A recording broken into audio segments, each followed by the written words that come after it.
Afternoon, Gooners, afternoon, football fans. And this is a show. We're going to start it slightly different today. We're going to start with a question. And it is Richard, can you explain to me why Arteta's new system is like what's it called? A tardigrade A and vice tardigrade. versa? Yeah, yeah. Well, to explain that, I'll first explain what a tardigrade is. You can see on to my it'd be to my right as I'm looking at it. It is what a tardigrade. It's a microscopic animal that can survive radiation. It can survive the vacuum of space. It can survive extremes of heat and cold. So basically, it's adaptable and resilient. We'll go back a bit in time to December the 4th, 2024. We just beat Man United 2-0, courtesy of 2 goals from corners. After the match, we were praised for our set piece prowess. And in the press conference, Arteta's response was, well, we want to be kings of everything. He has doubled down since then, reiterating he wants us to be the best at everything. So to break that down a bit more, he wants us to be the best defensively at long throws, corners, free kicks, good at pressing, good at low block, be the best technical team, be the best physical team, be the best counter-attacking team, best possession-based team, etc. So basically, he wants us to be adaptable, resilient, and obdurate, just like the tardigrade. And can I just say that the tardigrade is not a new member of In the North Bank? He's come. In the streets where the coastal winds blow, 2 old gunners with stories to show. There's the enforcer from Newcastle town, Statman from Portsmouth. Right, so that leads me to my second question, Richard. Okay. This new system that Arteta is using is really, really good, and it's working so well for the team. But how is it that opposition teams can't work it out? Well, basically, it is all about the system. Opposition managers have trouble setting up for us because we play multiple ways: possession, counter attack, high press, low block. But it's only effective because of those formations and the personnel we use within those formations. So take it before the matches start. You get the team sheet. It looks like a 4-3-3, but this is an illusion. We have a variety of shapes. Mm-hmm. Yeah, It, yeah. I was going to say, how many formations do you think we've actually got? I mean, I see it as probably 4, but it could be more. The 4 that I recognise is the 2 defensive shapes and 2 offensive shapes. So for example, I've got the 4-3-3 up here now. If I go to the next one, yeah, this is the defensive shape. So we will use a 4-3-3 defensive shape, and that might end up being like a 5-4-1. But is that the next? No, that's a 4-4-2. But Oh. again, those are the 2 defensive shapes, and in either of those you might get the two wider of the second 4 dropping down to help defend the flanks. Yeah.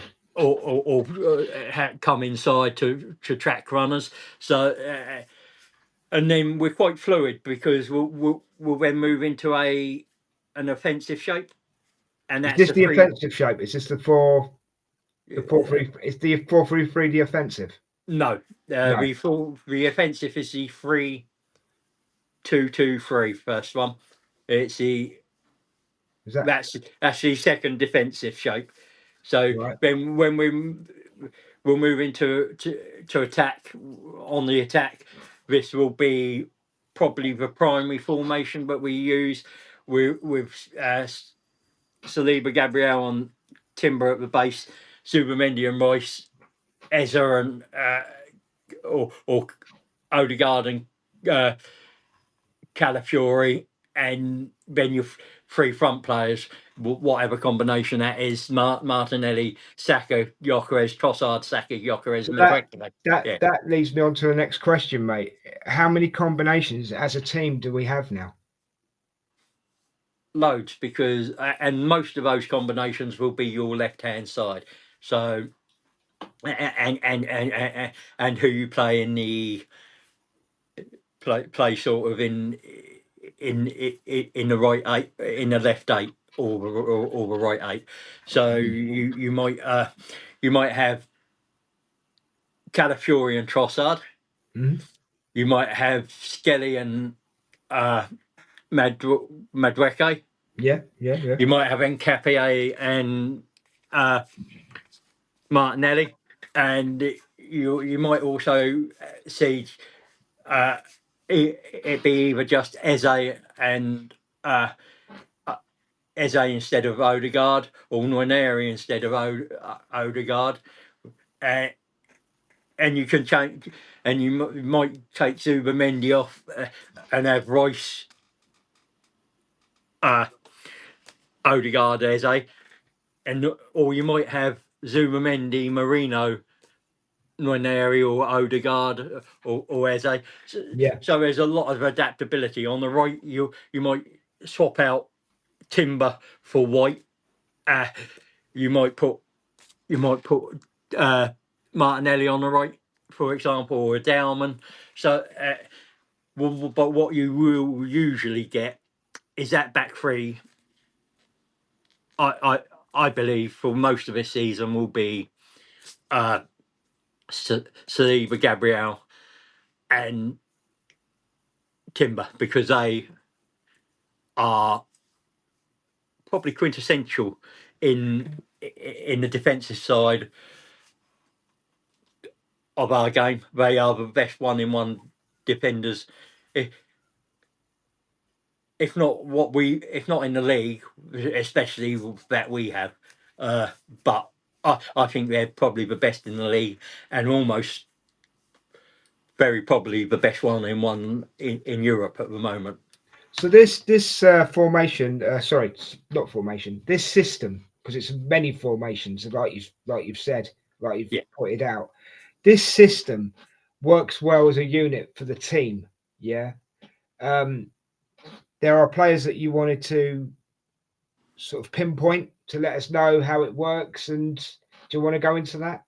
Yeah, I mean, let's have a look at a few of them, because I've mentioned a few there. But Calafiori, for example, he is the primary catalyst for when we're attacking. He's when you get the team sheet, his role looks like that of a left back, but actually he's more than that. You'll get a lot of left backs that invert, just come in and they're not sure about coming into midfield. He actually does that with confidence and ease. He's aggressive in defensively. He's creative offensively. There's a ball over the top. I think it's the Nottingham Forest game for Eze, who crosses it into Gyökeres to score first time.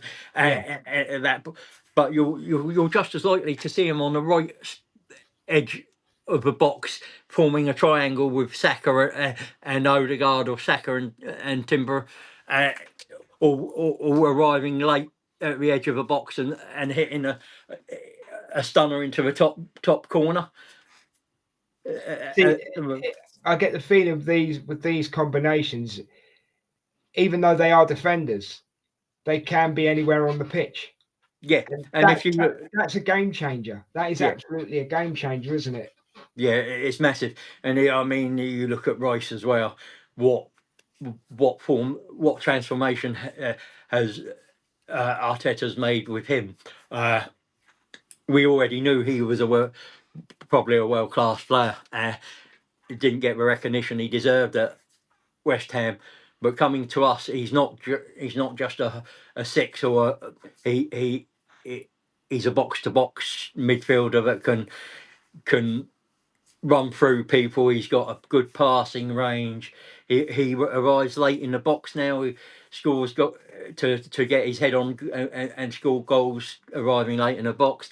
He could score free kicks. His corner delivery is excellent. No one can do a better corner than him, can they? Let's I be mean, honest. you're looking at Beckham and Ward Prowse, and I mean Roberto Carlos, and the very best of set piece takers. He's up there among them. He is consistently accurate. I totally agree with you, mate. And it gives the team a lot more flexibility. Oh, definitely. And so, has Arteta tapped into something, or does this just come natural to the players? Well, yes and no. It's a bit of both. What Arteta's done is he's coached this team to be able to move from a 4-3-3 into the 3-2-3 or the 3-2-5 back to a 4-3-3, 4-4-2, and they know what they're supposed to be doing on the pitch, but within that there is the flexibility for players with like Calafiori, with tactical intelligence and in-game intelligence, to be able to see something going on in the game and just go somewhere and to affect the game. And so if he goes off and he's on the right side of defence, Royce will drop right side of the attacking box. Royce will drop down deeper into the left hand side to cover that, and Odegaard might drop where Royce should be. So it's almost Cruyff total football, but it's an evolution of that. And the attacking shapes we've got here are designed to pin teams into their own half and not let them out. And key to that, as I said, is Saliba, Gabriel and Timber, because they are the best one. They're the foundation, aren't they? Yeah, they're the best one-on-one defenders. But if you were to look in, game out, and you went to Footy Stats or somewhere, or Foot Mob, and you looked at the stats for a game, and you looked at Jaws 1, ground Jaws 1.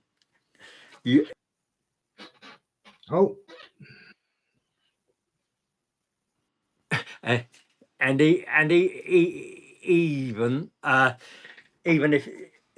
look at aerial Jaws 1, we'll win the majority of them, and will be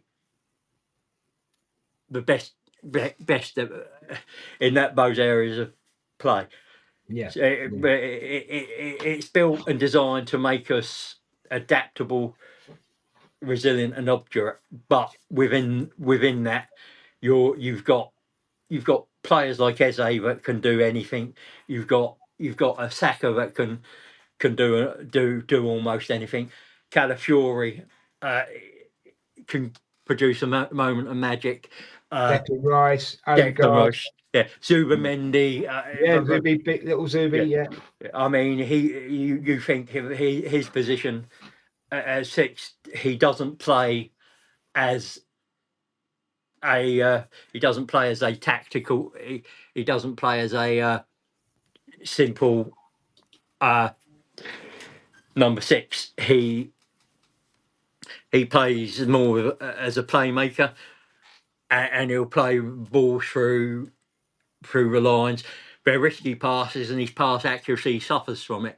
But he puts us on the front foot. He gives us an added threat. It unsettles. It doesn't allow opposition defenses to settle and get into a shape quick enough. And I think if you look at yesterday's newspapers, the Spanish media were asking the question: does Rodri get that starting number 6 back? All right, yeah. Because of how well Zubamendi has played in his absence. Mm-hmm. So that tells you the quality of a player we've bought in.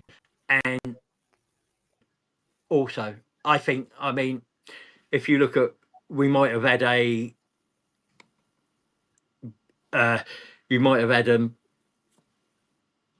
Adams or something, but you'd have had a Stepanov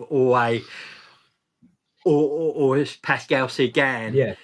or you might have had in midfield, you might have had Ainsley Maitland-Niles. So when you were swapping players out, the drop was considerable. Yet now, if you're dropping Saliba and you're bringing Mascara in, you're dropping Gabriel and you're bringing Hencape in, or you're dropping Calafiori and you're putting Your levels aren't dropped. The but- actual levels of the team aren't dropping, are they? Like if they are dropping, they're not noticeable. Right. And if you look at the front, especially the left-hand side, you've got Trossard. He doesn't really beat his man. He likes to come inside, take Martinelli. He likes to try and beat his man, and is all about the pace on the counter. Madueke is quite a direct runner, and he'll take shots from outside the box. Eze does plays the role differently to Odegaard. So if we're struggling to break a team down, we've got a player that can do something different and cause different problems. Yeah, and the team's working as one, mate, and it's a lot more flexible. Yeah, and I mean, like I said to you before we started, mate. Now we've spoken about this, and hopefully the people that are watching, you'll watch Arsenal games differently now, and you'll see what Richard's talking about, guys, because it makes a lot of sense. But it leads me to this next question, Richard. Yeah, how are we stopping teams from even getting a shot on target in games? Who'd have thought that we've come to a stage in football where the opposition can't even get a shot on target? Yeah, it's about player mentality. Take the Burnley game, winning it 2-0, game's done and dusted, but 9 players sprinting back to get behind the ball in the 94th minute. It's almost a pride with them. They don't want to concede a shot on target, let alone a goal in the 94th minute. And you're going to get off days and days where you're not at it 100%. But that foundation is there, and the quality of the players in their one-on-one duels. We have a team that almost all over the park are one-on-one duels. But if a team decides to go long, if Raya isn't getting the ball first, Saliba, Gabriel and Timber are so solid in their one-on-ones, they do not get beaten very often. Mm-hmm. It's very rare that they will get beaten in a one-on-one. So it's that's the foundation for it, and then you just build out from there. And we so there are. It's like our set pieces. Everything is designed to put pressure on the opponent. They feel they can't score, but constant attack after attack, corner after corner. Now our long throw-ins, they're not designed to score from. They're designed to disrupt. Because we're not They're very- designed to disrupt, aren't they? Yeah, because we know that Calafiori's he's no delap, neither is Rice. But what it will do is the opposition will win that first header, but we will get the second ball that drops down to the edge of the box. That allows us to either take a shot on target or recycle possession, and it's about maintaining constant pressure and constant making the opposition team constantly think of what they're having to do to try and keep us out, Yeah. and that tires teams out, and we wear them down, and sometimes it's through tiredness and just that ability to cause pressure that makes a team concede against us, and then once they concede, it's how do we the heads drop a bit, because it's how do we get back in this? How do we affect them going the other way? Yeah, no, I totally get that. And so end of the day, it's like the team plays as a team, but it also lets individuals shine. Yeah. And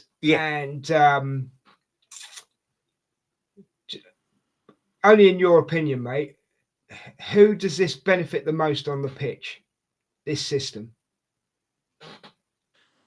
Well, I think this system benefits. I mean, there's two here that would automatically come out to me: Calafiori and Royce. Calafiori, because he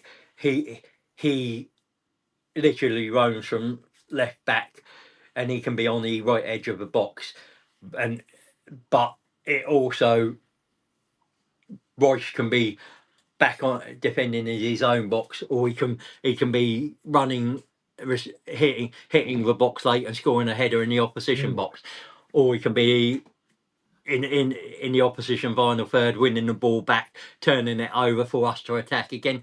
So there's that flexibility to be anywhere on the pitch within that shape. Consider it like a coat hanger, just to hang your garments and things on, and it's about what the personnel doing it. Royce is highly intelligent. Calafiori is highly intelligent. Most of them have an in-game intelligence. You mentioned it. And You mentioned it earlier. In-game football intelligence, didn't you? Yeah. Yeah, it's in. We often bemoaned Walcott's lack of in-game intelligence. He would get through on goal and not or get behind and not know what to do. No, that makes sense. Where these players can see something, know what to do, and they invariably produce it. Sometimes it doesn't. Yeah, of course. I mean, as I said, you can have an off moment in the game. You can have an off mistakes game. Can still be made, can't they? You know. Yeah. Exactly. There was another thing I thought about as well. This system works because now at Arsenal we've got so many players who can play different positions as well. Yes, I mean, it's both a curse and a blessing. I get you. You've got Calafiori can play left back. He can play left centre back. You've got Timber that can play across all the back four. But which is a blessing, because if you have an injury, you've got a player that can cover. But the curse is that if you lose two players, and you start to lose that because they can cover multiple positions. You might not have enough players in the other positions. It's still square pegs and round holes, but we've sort of now got a team of versatile players, but they're not always the best in the secondary positions, but they're adequate. But you'd rather them in their natural positions, but but it's down to the flexibility, isn't it? Yeah, it gives us depth and it gives us quality in depth. But you've dropped again. Yeah, but you're I'm still here. yeah, but you're just occasionally injuries may be a curse because of that. Yeah. The amount of flexible and adaptable players we've got in, we might not have what you call specialists in their positions necessarily. So can I expand on it just slightly, right? You know, if we bring new players in, obviously transfer windows, obviously, yeah. Yeah. If we bring new players in, do they have to learn this system, or do they have to be already adapted to the system before they come in? Does that limit us in transfer windows, or does it actually expand the transfer window for bringing players in? I think they have to learn the system when they come in. So when Berta and Arteta sit down and the transfer team sit down, and they'll have what they'll be looking for is, do they have the tactical and in-game intelligence? Do they have a technical ability and whatever else? And then it'll be, what do they bring to the team? What don't we have in the team at the moment that they might bring? So Eze and take Eze and Medweke, for example, this summer. We didn't have a winger that would arrive late, can take players on, is powerful, is direct, takes shots, lots of shots. The same with Eze. He can get into the box. He'll take shots from almost instantly. We had most of the team didn't have the confidence or didn't have the natural instinct to do that. We've got more players with that instinct to shoot on sight, and that's something different for the opposition to think about. So when I think when Arteta and Berta are looking now, it'll be, where are we short? Where could we improve? Obvious for winter would be the left-hand side. You've got Trossard and Martinelli. They're producing at the moment because they're under pressure to produce. But is there a way we could improve on that? Bring a different profile in, still allow us that depth, still allow us versatility, and see where we go from there. See, versatility is a key word there, isn't it? Yeah. I mean, I look at it this way. I mean, it could totally transform the transfer window for Arsenal, this system, because it could save you money. Looking at it one way, could save the club money, but it could also make you think, right, we have to go and pay. I'm being hypothetical here, yeah, but we have to go and pay that £100 million for a player because we need him. Yeah, I mean, you look. I mean, Semenyo, Leao, and probably Rodrigo are the three wide left forwards I would consider. Now we know Liverpool, Tottenham, City are interested.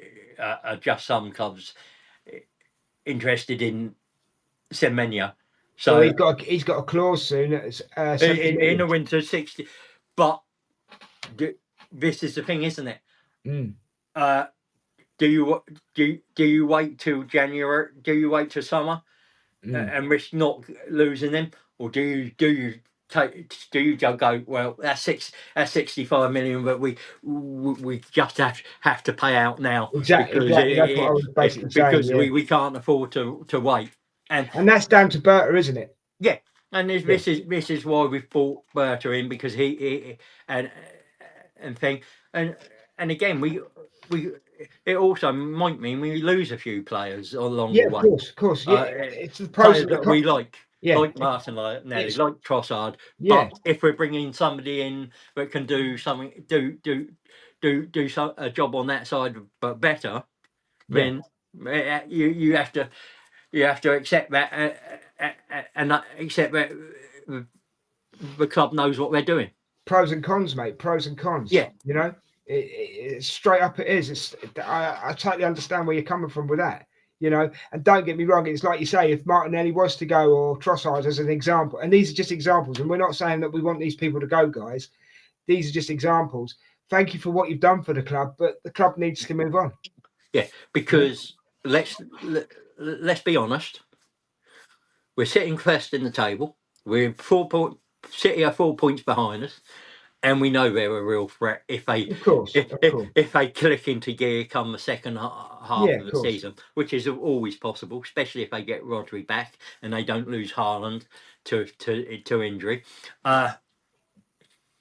So we're in a good position. Come January, we might be 7-8 points clear. Mm. And the club then should be looking at, right, let's go and find who can we get in that will help us get over the line. Yeah. Do we have to sell Jesus for 25, 30 million? Exactly. For example, if Jesus had to go, he's got my blessing. Don't get me wrong. Love the guy. I love Martinelli. I love Trossard. But end of the day, Arsenal needs to evolve to a point where we are winning. Well, that's why we're bringing in a 30 million youngster, maybe. Yeah, exactly. Or we're interested. So we've got another forward in there, and again, he's one that maybe we would rather wait till the summer to get. But I mean, I've even because got of competition, I've even got to say, mate, if someone came in for Kai. Oh yeah, I mean, again. Oh, you've dropped now. Yeah, well, there we go, guys. Richard will be back in a second. I think someone spam called him. But yeah, think about this. What Richard's talking about. At the end of the day, watch the games now, because you'll notice what we're talking about, and we'll get him back in a second. This isn't helping. This is a recorded show, but these things happen.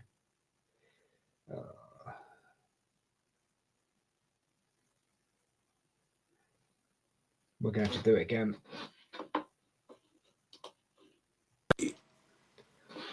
I'll cancel it.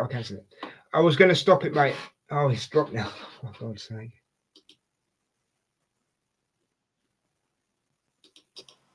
Yeah, sorry about that. My wife. That's all right.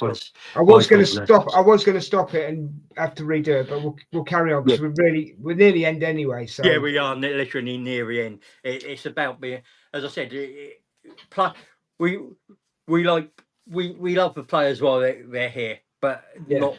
I mean, now we're back to the earlier Wenger days. A player doesn't make or break a team. I actually think we're playing better than. I mean, don't get me wrong, we played well in the Wenger days. Yeah, we had nice football in the Wenger days. But I actually think we're playing better today. I like that way we play under Arteta. For me, a lot of the go, you'll see the first half, and it might look slow, pedantic, and boring, but it's a team and Arteta working out what the opposition is and what they're doing, and it might be that it's like Pep, you're playing a Man City, and Pep and Arteta, it's a chess match, and like most tactical games, I play Warhammer 40k. It comes down to who makes the least mistakes. So you might be. So if the person who makes less mistakes ends up winning, Yeah. and that's what it'll come. It's become in football now. Yeah, Arteta has made us don't make the mistakes, play the system, play the percentages. You've got a bit of freedom within that, but if you don't make the mistakes, you're consistent. You will usually end up out on top. Yeah. I mean, for me, this system suits Declan Rice. Oh yeah, I mean, it's there. With what he's done with Declan Rice is he's elevated him a level, and now he can he can run through a midfield. He can pass. He can corners, set free kicks. He can arrive late and score headers in the box. He can wait at the edge of a box and score a screamer. He'll run 90 yards and win possession back, or he'll press high and win the ball back and get us on and pass the ball and get us on the attack immediately, and at the back line of the opposition. He has become almost a total footballer. There's still work to do, and still you can always improve. I mean, Of course, you can if you don't think you can improve as a player, then you need your time is up. Yeah, I think this is a good spot to end this one, mate. Yeah, no, I think so too. I just want to apologise for the viewers for the technical issues, because internet issues. We both dropped out once or twice. Yeah. The phone call couldn't be helped. And that's what happens when you record shows, guys. And the only reason we haven't stopped and started again is because we were so deep into it, and so, sorry about the technical issues. Richard, absolutely brilliant, mate. I will be watching Arsenal games with a different kind of head on. If you know what I mean. Well broken down, mate. Well thought about, presented. Absolutely brilliant. Thank you for that. Thank you for your time and your effort. No, thank you. I've enjoyed it. And so, guys, before we go, don't forget to give us a like, a share, a subscribe to In the North Bank and Two Old Gunners. And if you've enjoyed this show, thank you very much. Leave us a like, give us a thumbs up, hit that notification button, because hopefully we'll be bringing you more shows like this to make you look at football differently, from a different point of view. Yeah. And Richard, again, mate, thank you so much for your time. Thank you for being part of this. And, you are basically the catalyst, because end of the day, you do all the research, and I come on and I do my bit, You're the beauty to my beast. Oh, thanks, mate. Thanks. Oh, thanks. Guys, whatever you're doing, take care of yourselves, take care of each other, love each other. And again, Richard, thanks very much, mate. And before we go, come on, you Gunners. Come on, you Gunners.